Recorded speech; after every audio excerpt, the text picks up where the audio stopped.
Good Thursday, everyone. Thank you for spending a little piece of this beautiful, slightly cooler day with me. Certainly calmer day than last with me here on Your News Today. A week from today, we'll be sending the month of March out already. Yes, April indeed is that close.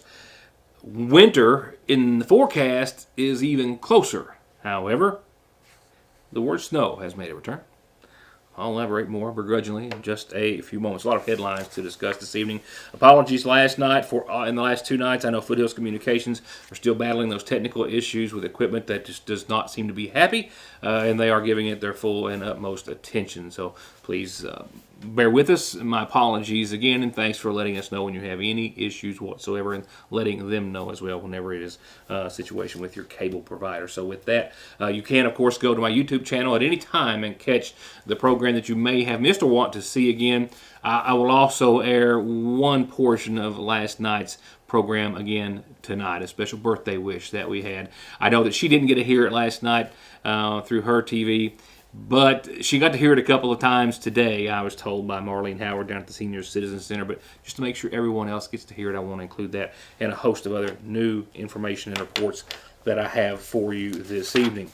So more on your forecast in just a few moments. Governor Beshear, real quickly, provided a Team Kentucky update today, signing some bills into law, including Senate Bill 104, which establishes the Employment First Council to better serve and empower Kentuckians with disabilities and provide greater opportunities to those people and their families. Senate Bill 135, which will help Kentucky's county clerks start to make more services available online. Also, House Bill 144, which provides relief to employers who may still be experiencing slow growth or tight margins due to the effects of the pandemic by reducing their unemployment tax costs and suspending an employer surcharge. Talk to your accountant. I'm already calling mine. And he briefly spoke of the latest variant, Omicron BA.2, the subvariant of Omicron.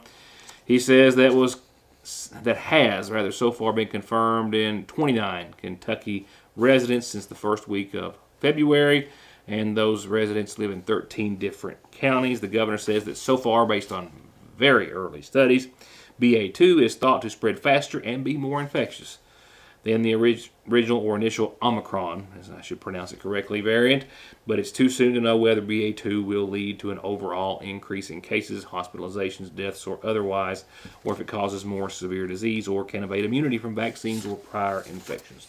Too early to tell. I hope you picked up. If you haven't, there's still plenty of time. Today's edition of the Sagersville Independent, a lot of news therein that you're only going to find therein as well.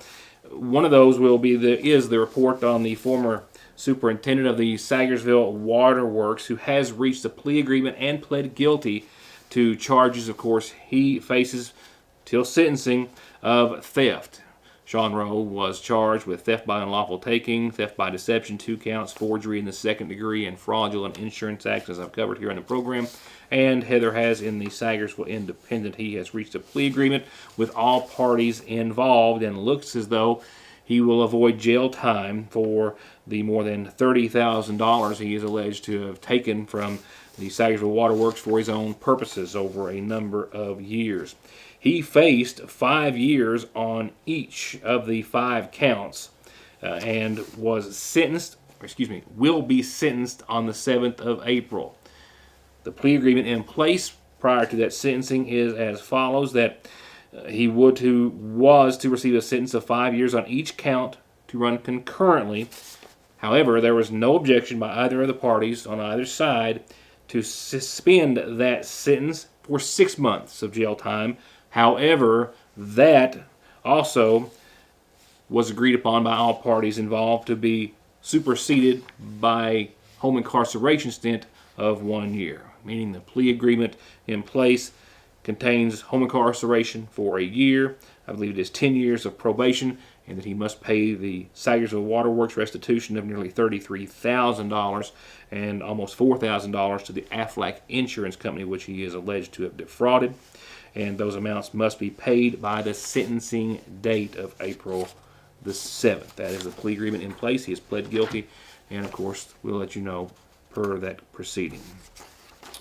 So what's it going to cost us? It's already costing us a fortune. among everything else. Talking about electricity. There's a lot of debate and a lot of concern about the purchase of AEP, and today legislators in the Commonwealth have voiced their concerns at a morning press conference.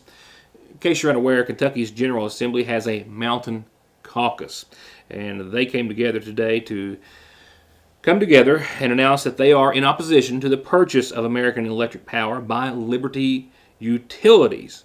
Or they say if the purchase were to go through, that AEP should have to hand over a big chunk of its profit from the sale to its customers. If the sale goes through, they are requesting that Kentucky Power turn over 90% of the profit it makes from the value of the company and the sale, rebating that money to customers. They say that Kentucky Power / AEP is estimating that they will profit, after all taxes and everything else, only about $40 million from the sale. The Mountain Caucus is made up of 20 different legislators and representatives, including Senator Brandon Smith and Representative John Blanton. There is a PSC hearing on the matter before this deal goes through, and it's this Monday. It is open to the public. It will be held in Frankfort. It will also be live streamed, and we'll have a portion of that for you on Monday's program. As for Liberty, well, they have issued a statement as well following that press release earlier this morning. They, too, in a joint statement with Kentucky Power, say that Liberty has negotiated with AEP to purchase Kentucky Power at a fair purchase price and maintain its current employees and operations in eastern Kentucky. And this transaction, they say, represents the best path forward for securing a strong future of reliable and cost-effective electric service while preserving critical local jobs and creating new ones, all with a view to enhancing customer satisfaction. David Swain is the president of Liberty South, and he says, quote, "We appreciate and respect the interest that Attorney General Cameron and members of the Kentucky Mountain Caucus of the General Assembly have taken on this important process. We have heard their concerns and addressed them in filings made at the Public Service Commission." So they say that if the transaction is approved, if the deal goes through, Liberty has committed to lowering residential customer bills by 14 to 16%, potentially saving eastern Kentuckians up to hundreds of dollars a year on their electric bills. There was no mention of businesses in that statement, so I cannot attest to that. They also say these customer savings will only happen if the deal goes through, and that would include a $40 million fund to help offset the volatile fuel prices and a 3-year rate holiday on the collection of the Big Sandy plant decommissioning rider that is currently part of Kentucky Power's bills. They also say that they're going to add about 100 new jobs, keep all the other ones, and have in-person payment locations and local customer care agents to provide enhanced customer service. Again, the public hearing Monday in Frankfort, and we'll start to know more thereafter. I'll let you in on more local news after a word or two.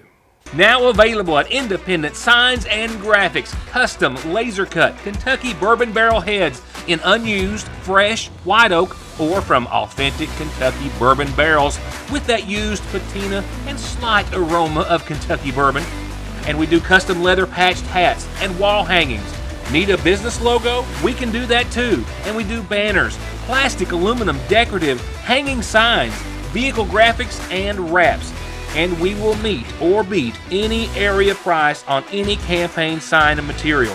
4x8s, yard signs, bumper stickers, flyers, whatever you need. And the quality of our workmanship, materials, and artwork are always top shelf at Independent Signs and Graphics here at the Sayersville Independent, 349-2915. Parkway Pharmacy, as always, promises the quickest service with the very best care and prices, and to always have someone there to talk to when you have a question. With 3 pharmacists, curbside, drive-through, and call-ahead service. Parkway Pharmacy in Sayersville, 349-4400. Where you can always talk to a pharmacist when you need one. I'm Kelly Collins from Golden Law Office. I began my legal career in Lexington, representing some of the nation's largest insurance companies. This experience provided me with the inside knowledge as to how the insurance company will prepare to defend your case. I'm now taking that knowledge and returning to my hometown in eastern Kentucky to help those hurt through no fault of their own. If you or a family member have been injured in an auto or truck accident, Call Golden Law Office today. Hello, I'm William Bill Meade, and I'm a Republican candidate for McGoffin County Sheriff. Like you, I'm concerned about the effects that drugs are having on our loved ones. With over 33 years of law enforcement experience and training, I know how to combat this problem. I will run a financially responsible office and be accountable for your tax dollars. After looking at the sheriff's budget, I know that I can provide this county with a much-needed 24-hour patrol. I'm William Bill Meade, and I'm number 4 on the Republican ballot, but I'm number 1 for McGoffin County. Hello, McGoffin County. I'm Eddie Jenkins, Republican candidate for Magistrate, District 2. First, I want to personally thank all of you for your help last election. Since that time, you have not left my mind. Now, I humbly ask for your support once again, and with your help and the strength and progress we've made these last few years with endorsements and such, we can go the distance. It's my continued dream to serve you, the voters of District 2, as your magistrate. Help me help our community this May. Vote Eddie Jenkins, number 3 on the ballot. It is never too early for spring to spring at the seasonal shop, and it has.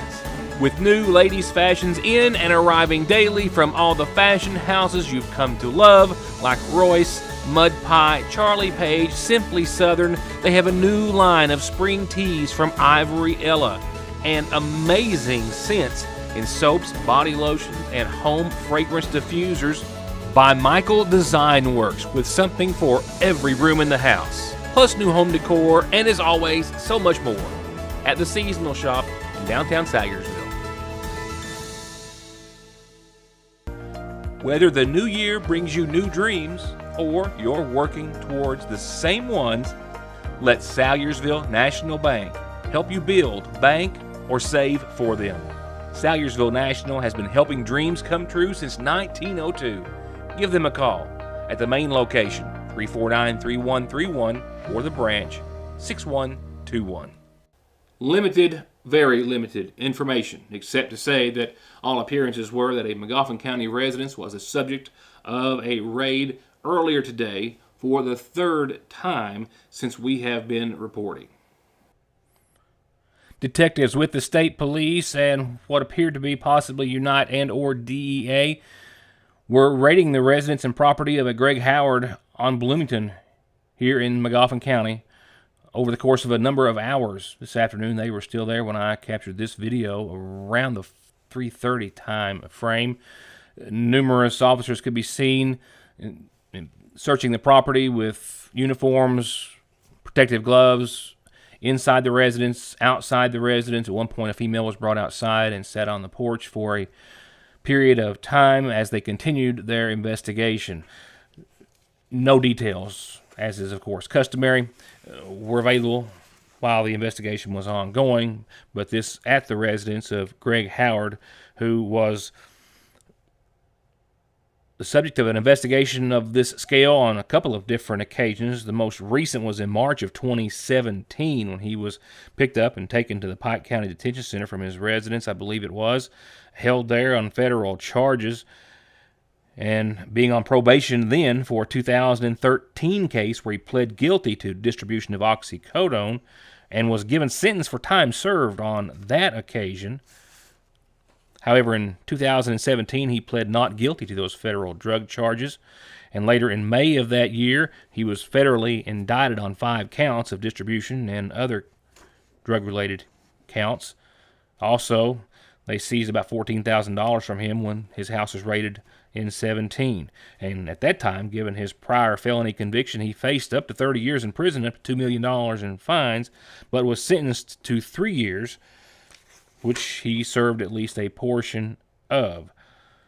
He received a 36-month sentence to run concurrently with the 12 months he had received for violating his probation in the 2013 case.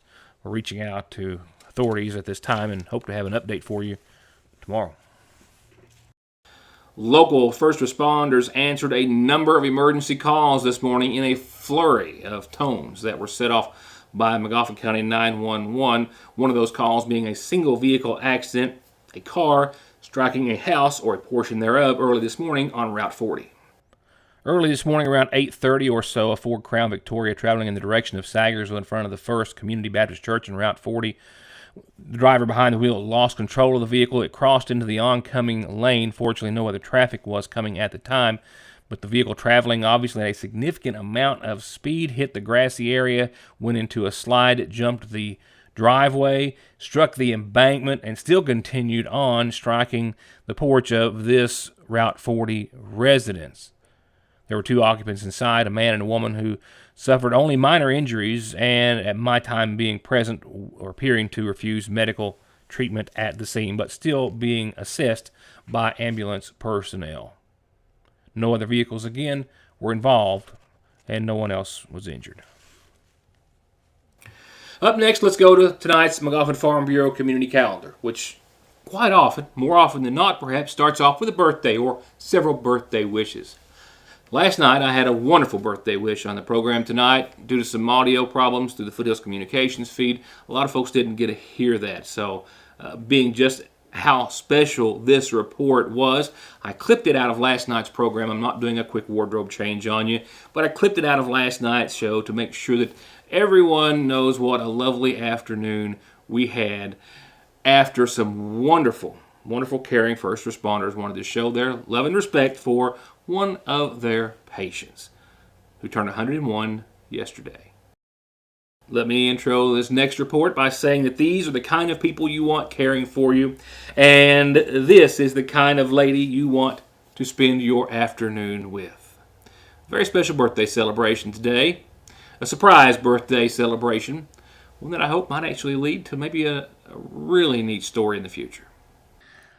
Lillian Hammonds has her own story to tell. Volumes and volumes, novels perhaps, and maybe we'll touch on that at a later time. But today, it was her birthday. And I got to tag along thanks to some folks who have the highest of regards and affection for Lillian. Mike Faulkner, with Lifeguard Ambulance Service, responded to a call last week and learned perhaps way more than he thought he was going to from the subject of his run. Before he could make it to the sidewalk, a sprite little, then 100-year-old woman came rushing out to greet him. And during the taking care of her medical needs, he learned even more than that today was going to be her 101st birthday. So he and his fellow EMT and son Chandler knew right then that they'd be spending a little time on Allen Drive today, and they invited some other first responders to tag along. I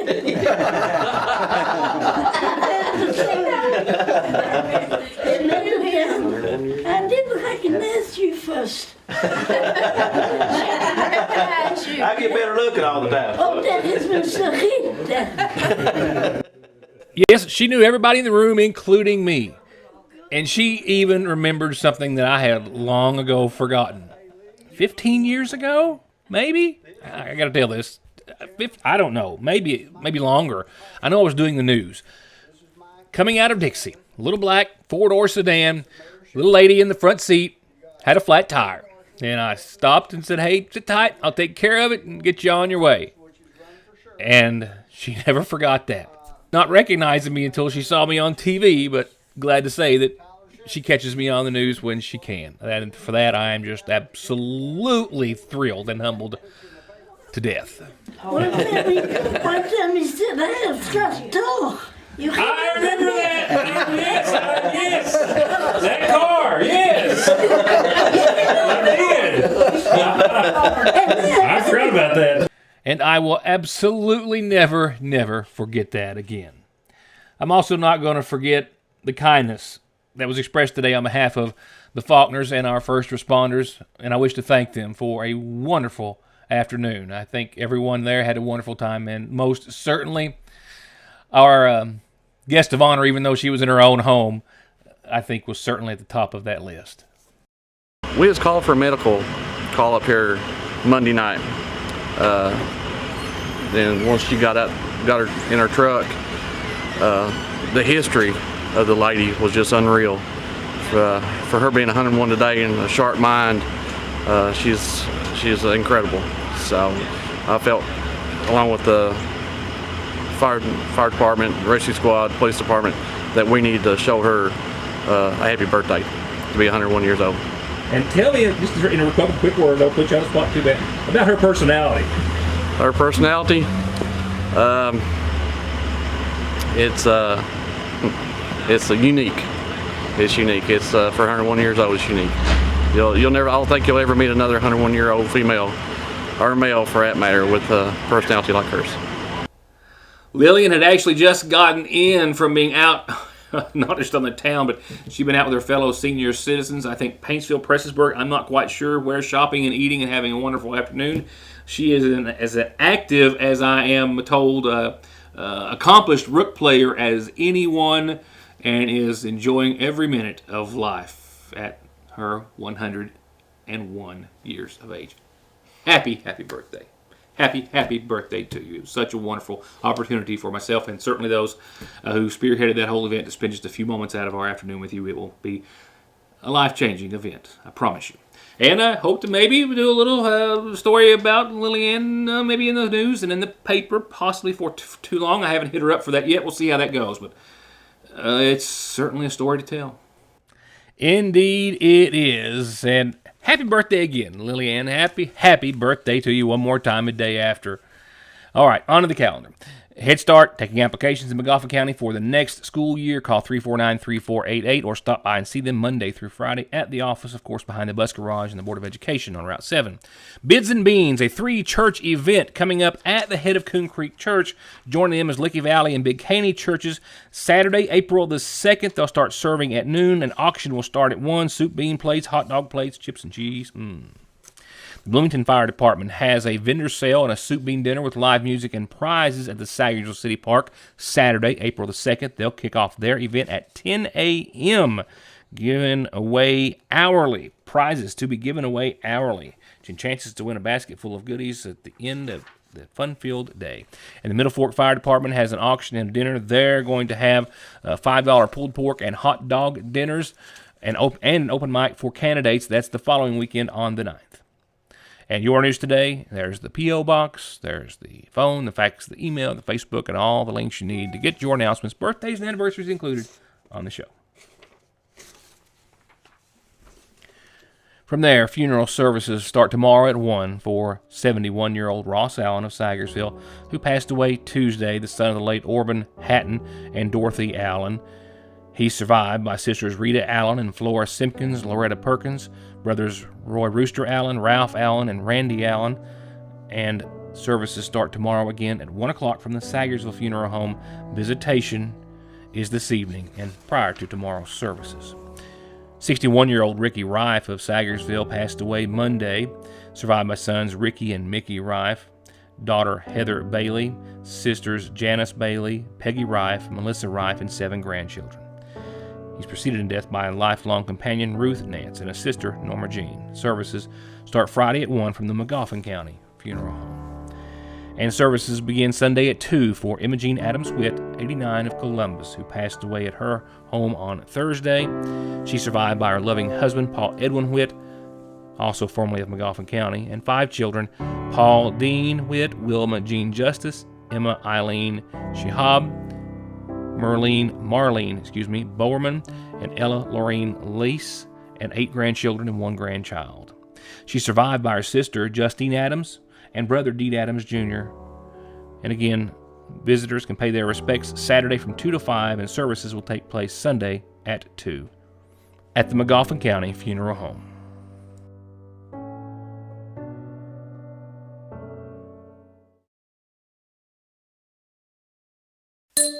If you've been waiting on the new Samsung Galaxy S22 device, then the team at Appalachian Wireless has some good news for you. Appalachian Wireless is launching all Samsung S22 models on sale. Every S22 model will be $150 off normal contract pricing. Or take $100 off and we'll pay the taxes on the Appalachian Advantage. Visit one of our retail or dealer locations and on the web, because we don't want you to miss this fantastic deal. We are you. We are Appalachian Wireless. SSI and disability cases are harder to win these days. You need all the help you can get.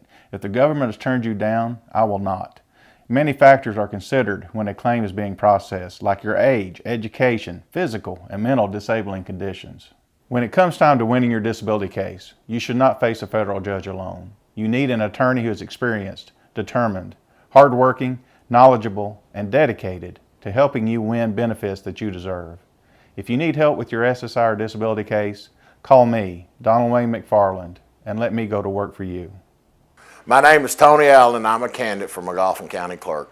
Just as my family and I have served you at our restaurant, the Farmhouse Diner, we will be there to serve you in the clerk's office. You will be greeted with a smile. The office will be organized, neat, inviting, and we will do all we can to help everyone, regardless of your party, last name, or how you vote. We will be open during lunch, and we will have a long evening each week for folks who get in late. We will be open every other Saturday and have a plan to better serve the elderly in our community. I'm fighting to win this election and the trust of McGoffin County. I will not let you down, nor will I forget that the people chose me to be their clerk. Vote number 1 on the ballot, Big Tony Allen for McGoffin County Clerk. Hello, I'm Danny Adams, former teacher and basketball coach at McGoffin County High School. I would like to discuss some considerations for the upcoming sheriff's election in McGoffin County.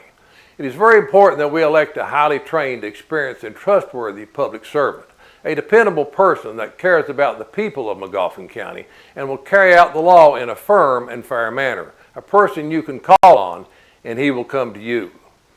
These are just a few of the reasons why I'm asking my fellow Republicans in McGoffin County to join me in voting for and electing my son, Neil Adams, for the sheriff in the May primary.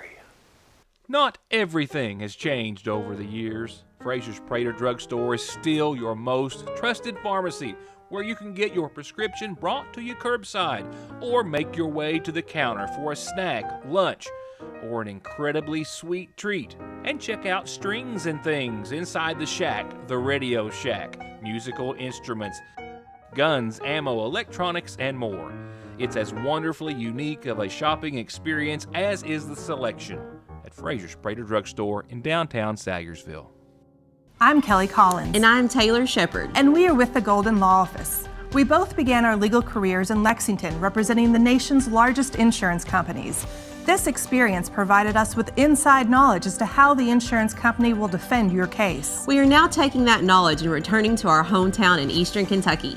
As a partner at Golden Law Office, we are returning home to continue to help those hurt through no fault of their own. If you or a family member have been injured in an auto or truck accident, call Golden Law Office today. McGoffin County Senior Citizens Health Fair this year was another big success. Dozens of health care and other providers came to our seniors at the Lloyd M. Hall Community Center, and not just to our seniors either, to anyone who wanted to stop by from the public at large. And a large number of the public did just that.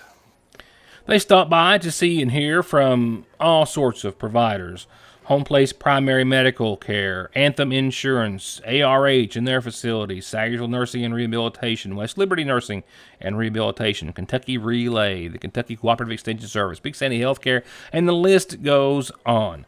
Local and area agencies that are always here to help or answer any questions you might have. And not always just about your health either. Take, for example, the Senior Community Services Employment Program for anyone 55 and older who might need some extra income, something to do maybe after retirement, or just to be an active member of the workforce, or hey, just to get out of the house. I'm here representing the Senior Community Services Employment Program, and it's for people who are 55 or older, and a lot of people who retire don't want to just hang around the house. Right. This is a program we can get them into some training, maybe for a new type of work. And the goal of this program is to get training to these people so they can actually get out and get a job, a regular job. They can be on the program for 4 years. Really? Yes. And it just depends on their background where we might place them into a training site. And we're looking for recruits for this program all the time because we feel like it benefits the person, not just financially, but it can benefit them in mental with just getting out of the house, mixing, socializing, having a reason to get up and get grist every day.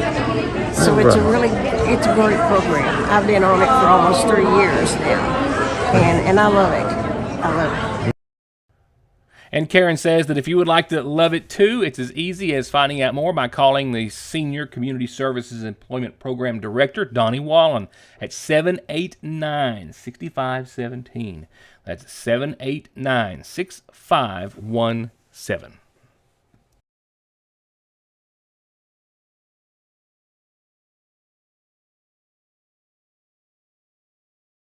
I'll be covering high school baseball and softball very soon. The season is underway, a game or two here and there, and as the weather and everything starts to pick up, so will coverage here on Your News Today. So look for that. I'm looking forward to getting out and catching some games. I really, really, really am.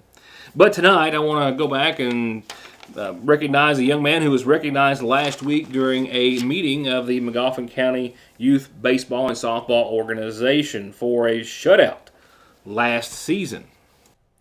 This is another one of those important stories you can read about in today's issue of the Sayersville Independent. Pick one up if you haven't. The Throwback Thursday page brought to you by Grover Arnott's another great one this week.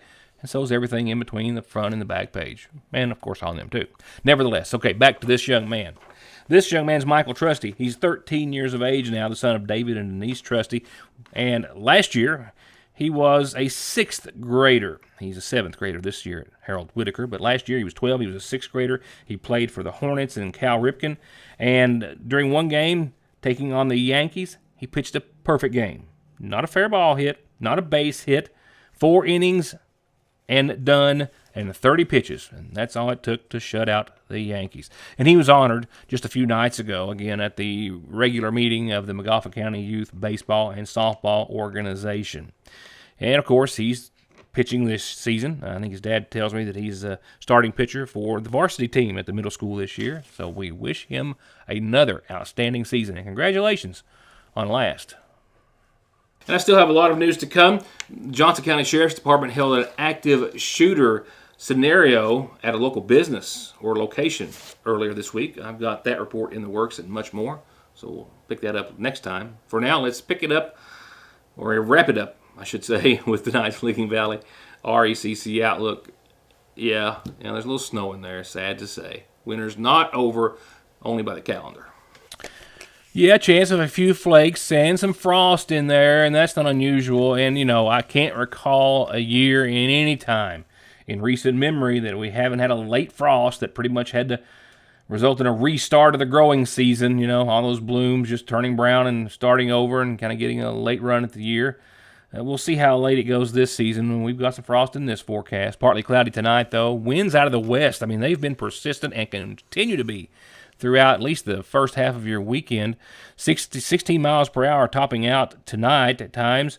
And partly cloudy, so dry and nice and right around 40. For your tomorrow, there's the effects of the cold front that's been changing things up, giving us such an active pattern as it did yesterday. 51 degrees for your Friday, 37 for tomorrow night's low.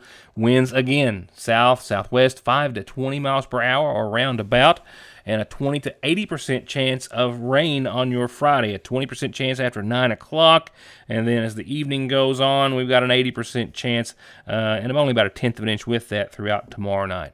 So how's the weekend looking, you ask? Okay, colder. Saturday, 46 degrees.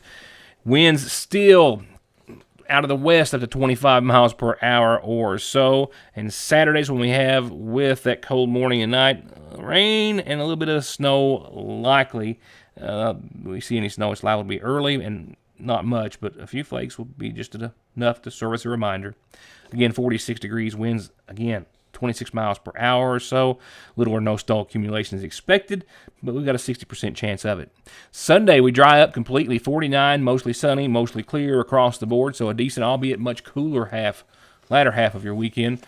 Stuck in the 40s on Monday, too, with some AM frost after that Sunday night low of 23 degrees. So, yes, a frosty morning to start everything off, and there's our few blooms that are going to perish, I'm afraid. Starting to see a few things already bud out, and that's going to, have a little bit of a hit to it. But we rebound thereafter. 60, mostly cloudy, albeit Tuesday, and then the 70s by Wednesday and Thursday with a little sun and a little chance of some showers. And that'll wrap it up. Thank you, as always, for being a part of the show, and good night.